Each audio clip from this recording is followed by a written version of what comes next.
kitabu kile cha Ayubu sura ile ya 14 ule mstari wa kwanza. Ule mstari wa kwanza maandiko yanasema, mwanadamu aliyezaliwa na mwanamke siku zake za kuishi si nyingi, naye hujaa taabu. Maana yake nini? Mwanadamu aliyezaliwa na mwanamke hana muda mrefu sana wa kukaa hapa duniani. Hauna muda mkubwa wa kuishi hapa duniani. Maana kuna muda mchache. Na maandiko yanasema mwanadamu aliyezaliwa na mwanamke siku zake za kuishi si nyingi. Si nyingi. Tena naye hujaa taabu. Yeye ni kama vile ua huchanua na kunyauka, wala hakai kamwe. Kwa sisi wanadamu hapa sisi hatukai kama duniani.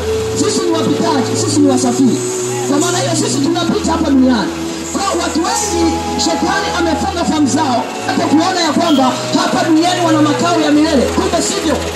Hapa duniani hatuna mji udumoo. Hapa duniani hatuna makao ya milele.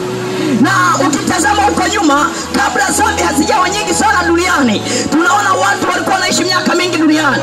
Tunaona kuna watu waliishi miaka 900, kuna watu waliishi miaka 800.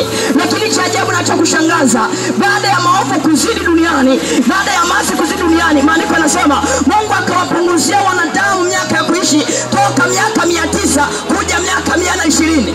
Kwa sababu ya uovu ulipozidi duniani, Mungu akawapunguzia wanadamu akawapa miaka 120.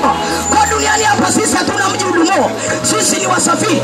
Ila shetani amekamata fahamu za watu washindwe kutambua yeye ni mpitaji hapa duniani.